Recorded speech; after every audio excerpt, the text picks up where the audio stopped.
It's actually a double header this weekend. It's going to be also Parashat Shkalim that we'll be reading as well, which talks about the obligation to give the half-shekel every person.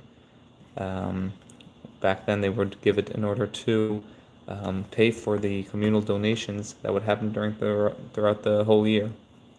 So we'll see that's actually connected to this week's parsha a little bit. So we're gonna speak today about the Orachim. It's a fascinating Orachim on this in the beginning of this week's parsha.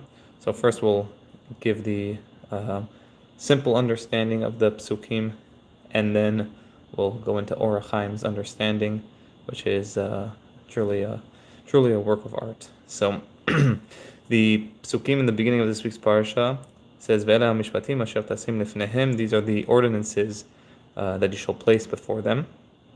And then, right after, it starts talking about the laws of the Ivri. So it says, "Ki tikne eved Ivri, sheshanim, ya'avod v'shvi'it, yetzeh lechovshi chinam."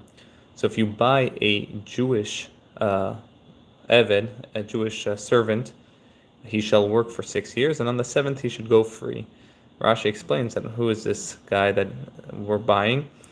It's someone who stole, and he was not able to pay back what he stole, whether he was a very poor person or he consumed whatever he sold and then he was not able to pay it back, whatever it may be.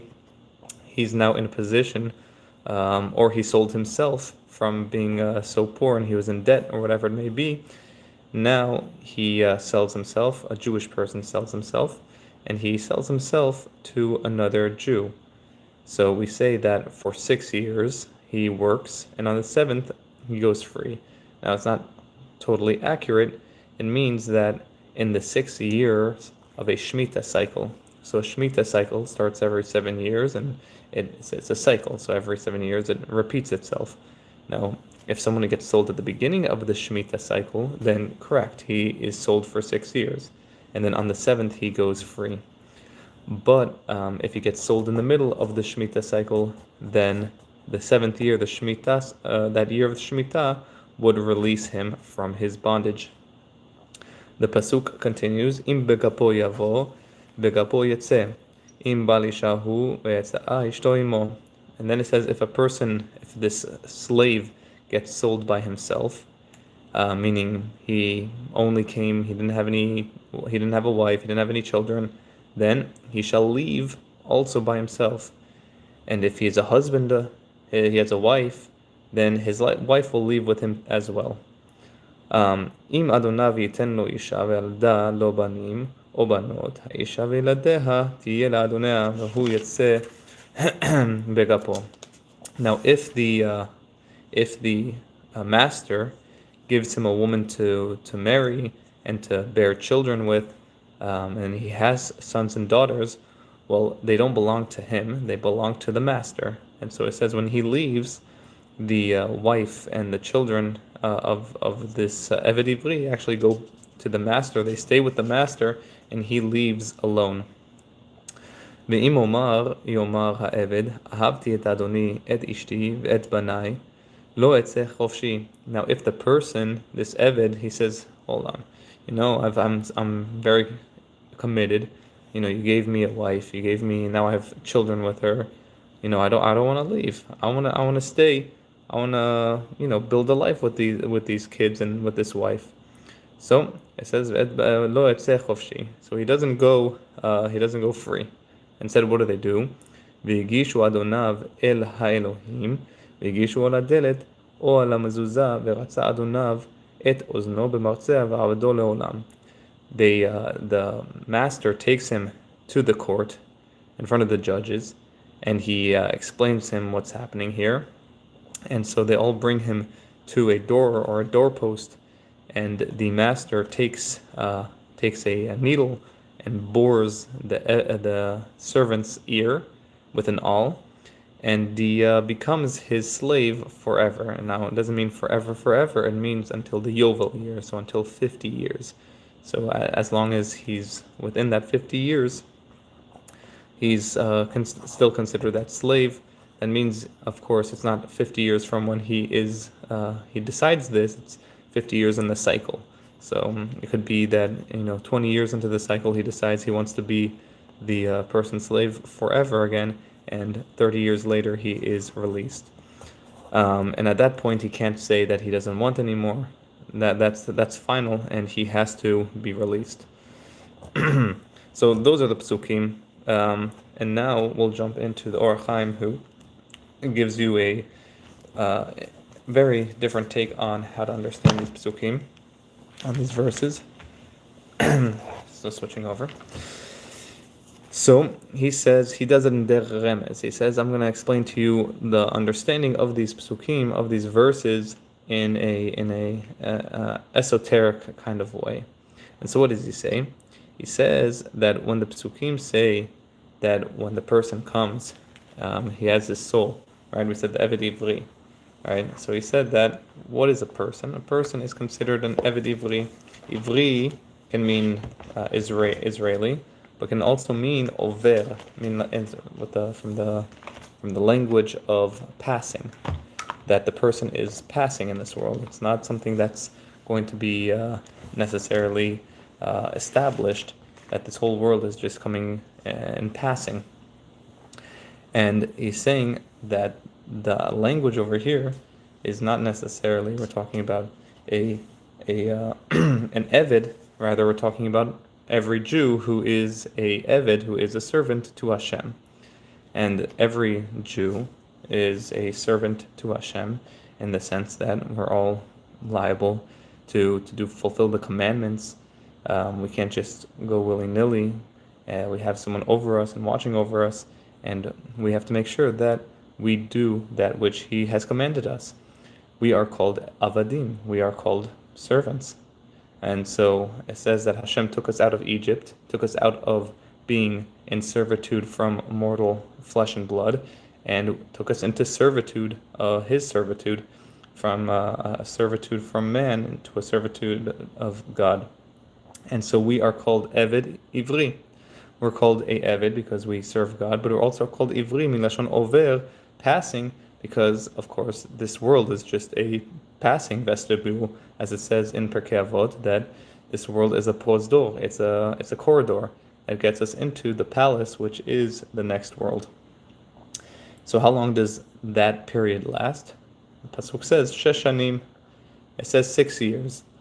Now, it doesn't mean we're here for this world for 6 years, but it means that we're in this world for at least between, we'll say, 60 to 70 years, because sometimes the Torah uses certain numbers, but it gives you the lesser of the set numbers.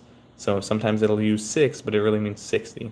Sometimes it'll use 1, but it really means 10. And sometimes 10, it really means 100.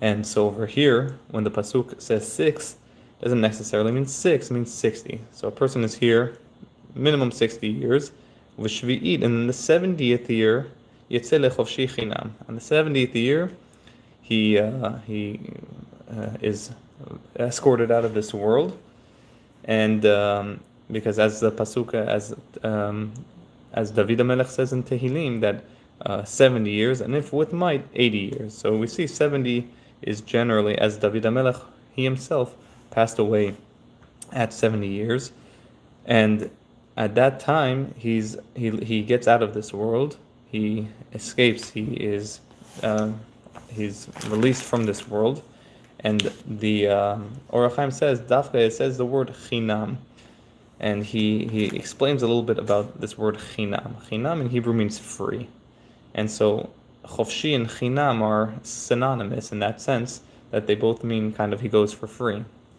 Now, the Orachim explains that chinam is not only just meaning a Hebrew word that means free, but it also explains the power behind going free.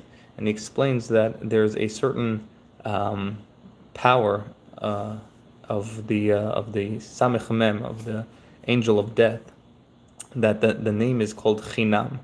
It's one of his soldiers, maybe a different part of him itself, but it's called Chinam. and this free.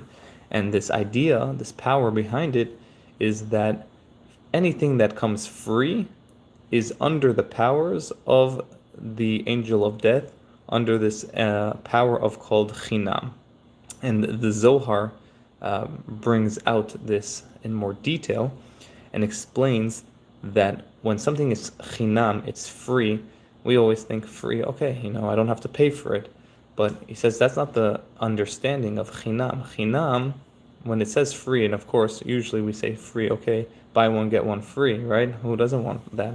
The idea is that it's free of any blessings. It's without any blessings. And just like the Jews, when they left Egypt, they said that they remembered the fish that they ate in Egypt that they received for free. Now, why would the Egyptians give them free food? They wouldn't even give them mud and straw to make bricks out of.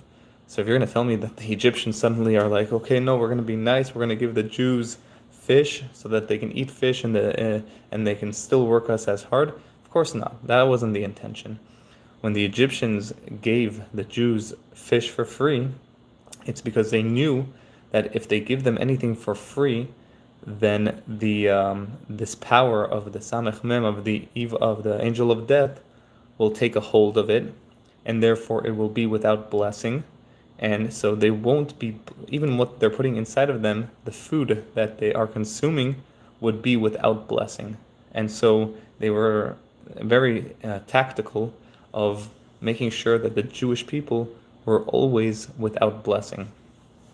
And so the Zohar goes on to explain that anything that a person does for free is under these influences. Now, on the other side, if someone pays money, he's able to eradicate those forces from whatever it is. So where should one be most, worrisome about this, wary about this, is with mitzvot. Because generally with mitzvot, a person becomes very stingy. One time I went to a person's house, and they had a massive mansion, beautiful mansion. And you go to each of the rooms, mahogany, wood. This is custom made. The bathrooms are, we might think they're even real gold, and say, wow, how much money does this person have?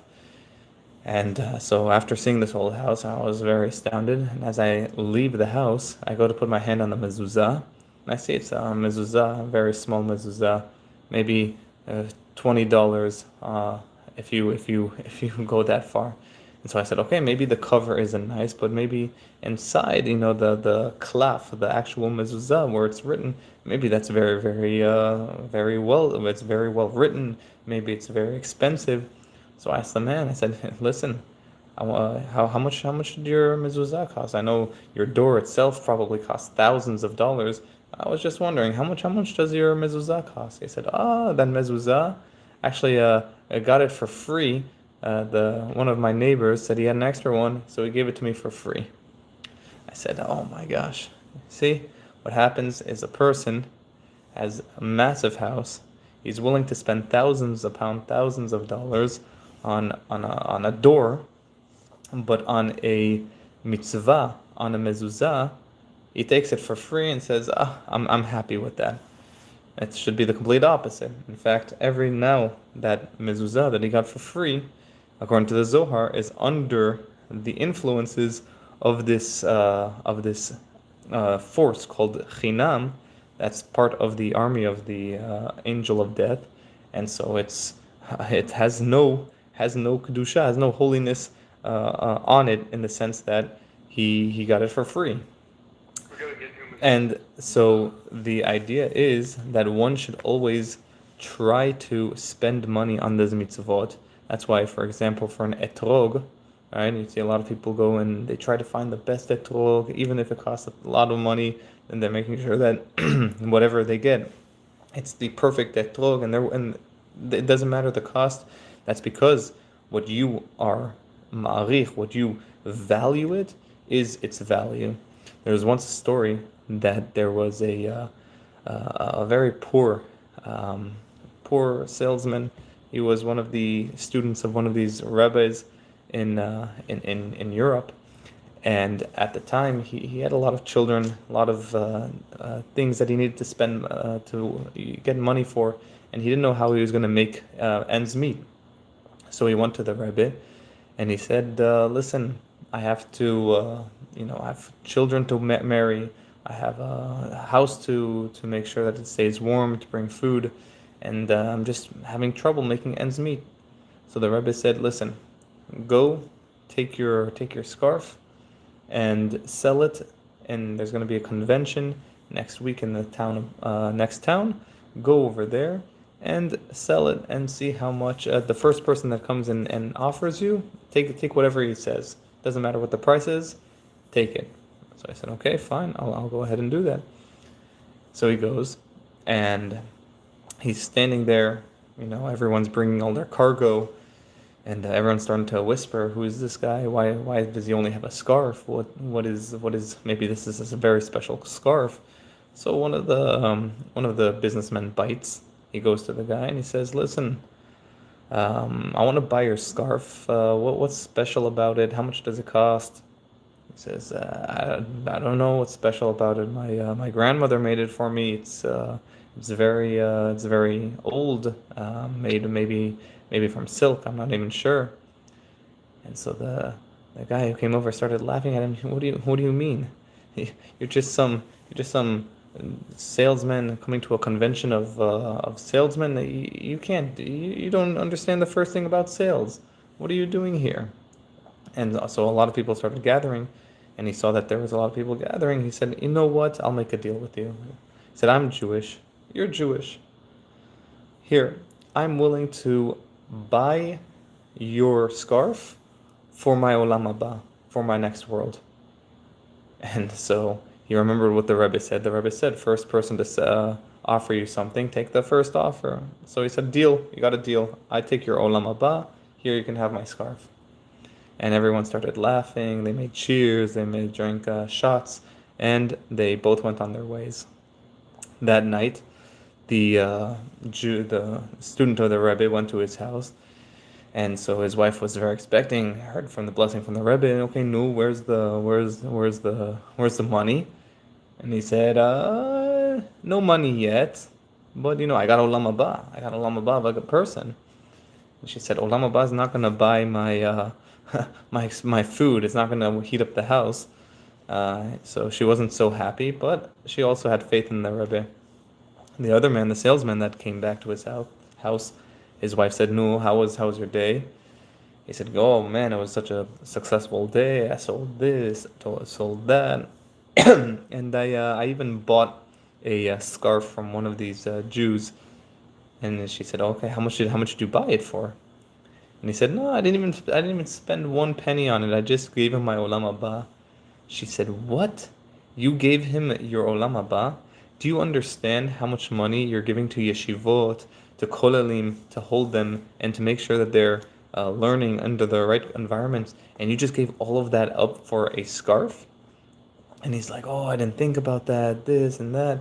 She said, "Listen, you have two options. One, you get your olam haba back, or two, I'm divorcing you. I can't marry a person, can't be married to a person that doesn't have olam haba." And so now he's freaking out. He doesn't know who the person is. He starts going around trying to figure out who is this owner of the scarf. Finally, he gets to the town, and he goes to he finds the house. He knocks on the door, and he says, "Please, you have to buy back this scarf. How much are you selling my olam haba for?" He said, "Listen, your olam haba, it's not for sale." He said, I'm willing to give you $100,000. $100,000? No, thank you."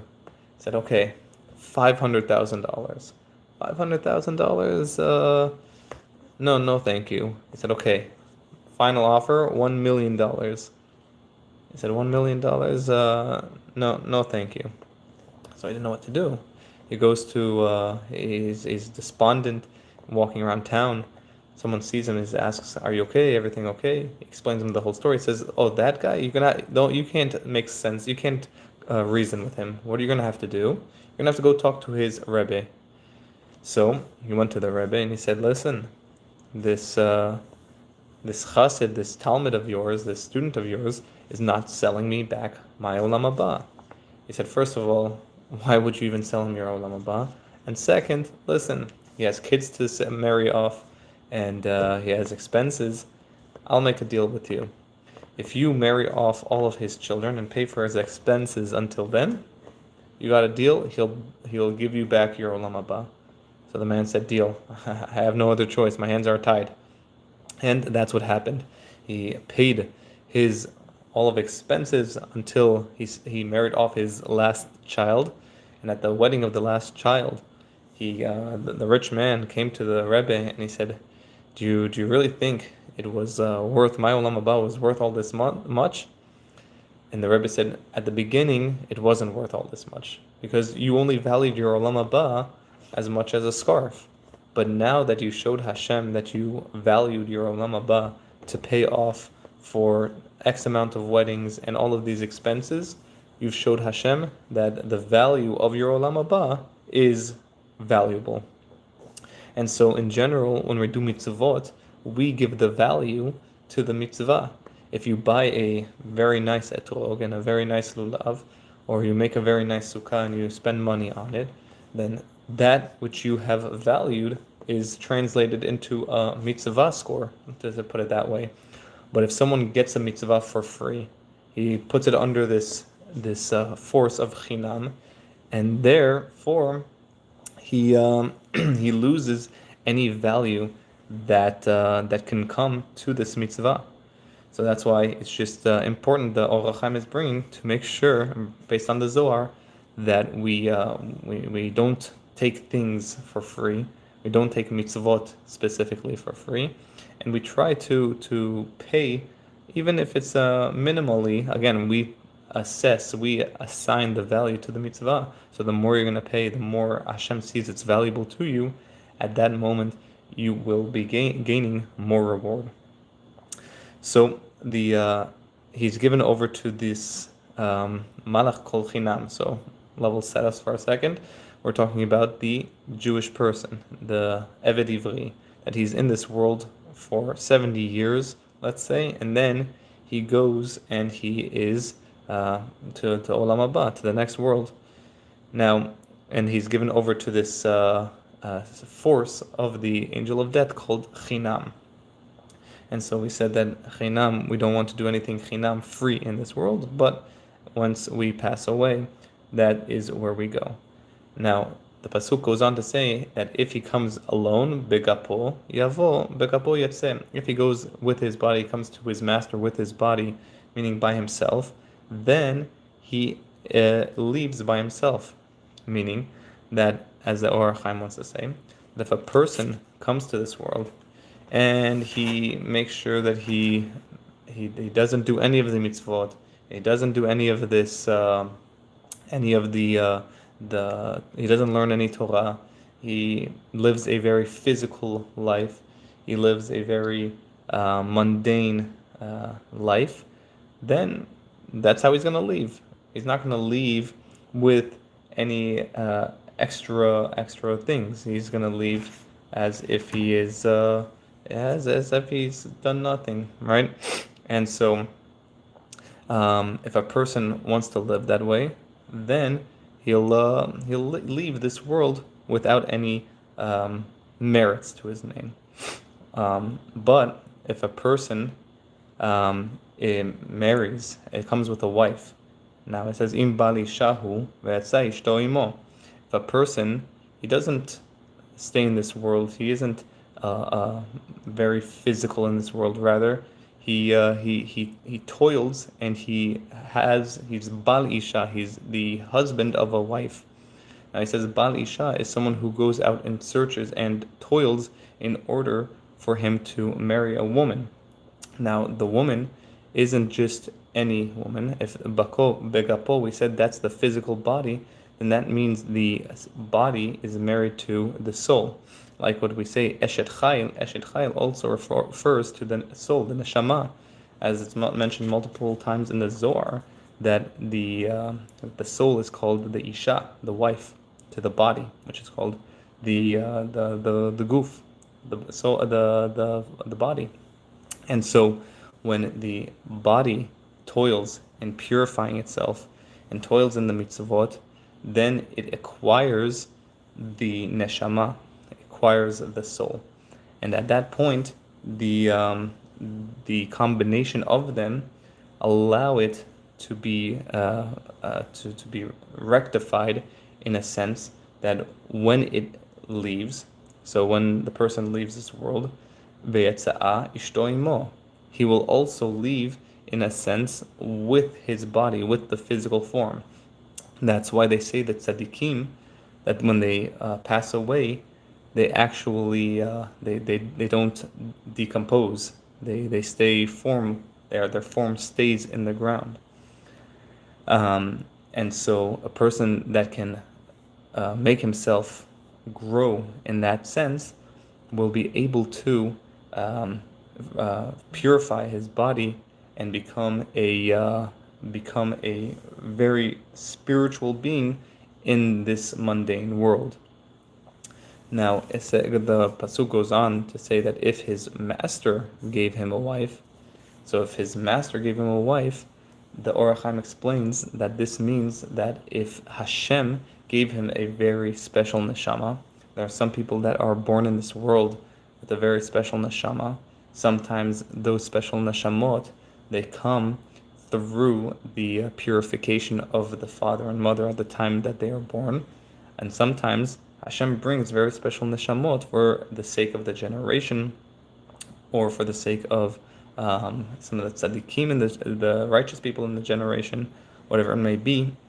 Hashem has his intentions, and what happens at that point is that the soul itself is already on a very high level. And being on a very high level, it doesn't need as much purification to the physical body as a normal soul will do. And so he comes to this world and he has children, banim ubanot. Those children are not necessarily physical children, but they are spiritual children, meaning ma'asim tovim, good deeds, mitzvot, the good deeds that a person does, and the mitzvot and the Torah that he does, and maybe the students that he brings. All of those are attributed to him, to his soul. And then, though, at the end of his life, because he did not toil as much as the other person, as the one that wasn't given such a lofty soul, and he instead was given a lower soul, and he had to toil in order to purify his body, this other soul, this soul that was given to him on a very high level from the get-go, well, Hashem says, because you didn't toil as much, it says, the pasuk says that the wife and the children stay with the master. Vehu yetzeh bekapo, and he leaves just with his by himself. So this person, even though he was on a very lofty level and he had a very high neshama, but because he didn't purify the body, meaning he didn't toil as much as one who did not get such a lofty soul, what happens is that Hashem kind of puts it on standby, his reward, and says, right now, in like Olam Haba, there is going to be a time where you're not going to get this reward, but don't worry, at Tchiyat HaMetim, when at the resurrection of the dead, you will get back all of that which was bestowed upon you.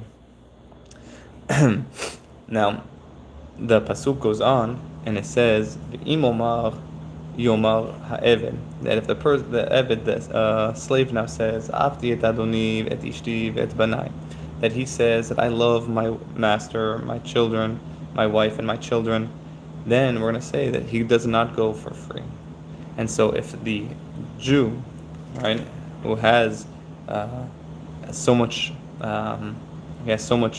longing and desire for Hashem, and he says that I do not want to just leave this world, I want to serve Hashem forever. I don't want to just be forgotten, like Moshe Rabbeinu. Moshe Rabbeinu, he was one of Hashem's most trusted servants, and he didn't want to leave this world because that means that he would no longer be Hashem's right-hand man, so to say. And so the pasuk says, or Chaim also brings down, says, don't worry. It says, "V'yigisho Adonav el ha'Elohim, v'yigisho el ha'delet o et ha'mezuzah v'ratza Adonav et ozno." So we said that he goes to the court. In this case, it would be the heavenly court, and he takes he goes to the mezuzah or the delet. He goes to the doorpost, and he takes the guy's ear, and he makes a hole in the ear. Now the Orachim says that if you take the word rotzea, martzea is the same numerical gematria as 400. And there are multiple sources that say that 400 is the 400 worlds that are given to tzaddikim. The mission at the end of Uktzim says that Hashem is going to lanchil lekol tzaddik shay olamot, that Hashem is going to bestow upon every tzaddik 310 olamot, 310 worlds. And then it says, he brings the pasuk lanchil ohava yesh, that I will bestow upon those who I love yesh, which is the gematria of 310, ve'otzratehem emale, and their storehouses I will fill. So they ask, how many? Well, I guess 310 is the reward. What's this filling of the storehouses? So a tzaddik is the same, it's a letter, it's also tzaddik. And that gematria is 90. So if you do 310 plus 90, you get the 400, and that would be the 400 worlds of reward. So this person who longs to serve Hashem, like Moshe Rabbeinu, Hashem says, don't worry, I'm going to put inside of you these 400 worlds of reward, ve'avdo le'olam, and you will now be my slave, you will be my servant forever. Just like Moshe was called an Eved Ne'eman. We say every morning, every Shabbat morning, that Moshe is called an Eved Ne'eman. It says actually he was very happy. We say in the morning blessing, Yismach Moshe, ki Eved Ne'eman karalo. That Hashem called him a faithful servant. That was Moshe's happiest time. It says Yismach Moshe. Moshe was happy. Why? Because Hashem called him a faithful servant. And so the Orachim is saying that when someone has these longings, these desires to serve Hashem, they don't go unanswered, and Hashem will serve him. He will be able to serve Hashem even in the world to come. What we learn from this Orachim is something fascinating. What we learn from it is that every pasuk that we read, even though sometimes we say, how do these things apply to us? How can I'm not going to buy a servant, so why should I read verses? Why should I read a parsha about servants? So the Orachim is coming to tell us that no, not everything, of course, is read on a physical level, but we know that Torah is also called from Lashon Hora'ah. It's called lessons. It's called teachings, meaning that they apply every day throughout every generation. And if the Torah thought it's important to teach about the Eved, the slave, and after 6 years he goes free, after the 7th year he goes free, that means it applies even to our very day. And if that's the case, the Orachim is saying that he's giving us the recipe, the Torah is giving us the recipe on how to become a proper servant to Hashem, a proper Eved of Ivri, a Eved in this world, a servant in this world that is passing, being here maybe 60, 70 years, 80 with might, as David HaMelech says. But what do we need to do? We need to make sure that we're not serving our body, we're not serving our physical desires. Instead, we should be Bal Isha. We should make sure that we acquire all of these mitzvot. Don't just do them in passing. Do them with intent. Do them with desire. Do them with longing.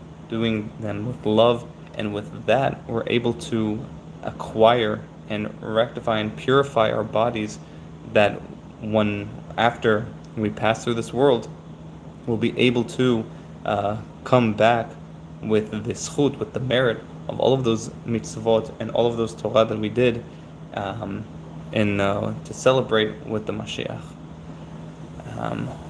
B'ezrat Hashem, we'll continue next week. And hold on, as before I stop. And so, how does this apply to Parashat Shkalim? Thanks for reminding. Is that when we give the shekel, we don't give a full shekel. We give half a shekel. And the idea of being half a shekel instead of a full shekel is to show that in this world we are always going to be half. That Hashem is always going to be the other half of us. Is always going to be the one to fulfill, to bring us back to that whole. And so if a person lives his life knowing that he's only half, meaning whatever he's doing in this world is only half of his existence, meaning there's a whole nother world, there's a whole nother existence that Hashem is going to bestow upon the person, it changes his outlook on certain things. Instead of living a physical and mundane life, he's going to elevate it. He's going to purify the body, purify the mundane, in order to establish himself and establish the physical world around him on a higher physical, loftier level. And that's why we're coming into when we read this specifically, coming into the month of Adar, and after that, of course, Nisan, because in these months we're more spiritually in tune during these months to rectify the physical, as we'll be speaking in the next couple of weeks, specifically Purim and specifically Pesach, on these holidays, when we're able to tap into the spiritual essence of all of these physical, mundane objects in our world, and we're able to elevate them all for Hashem. And when that is done, and it's done correctly, then not only do we elevate our bodies, our physical bodies, with the souls inside of them, but we're also able to elevate this world, and in doing so, we're able to bring us closer to the Mashiach, who will eventually reveal the third Beit HaMikdash. And B'ezrat Hashem, that will happen soon. Any questions?